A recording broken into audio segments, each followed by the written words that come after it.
have so much experience in the wet, they just put a setting that they tell you will work. Do you have any input on how you want the setting, or you just trust them and go ride it? Well, for sure we start from our base setup of the dry, and we do all the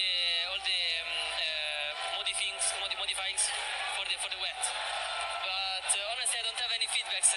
Also, Dan said to me, go out and enjoy, because we don't know anything. So also for me will be my first time, and yeah, I'm waiting. Fabio, thank you for your time. Good luck this afternoon. Thank you. Thank you.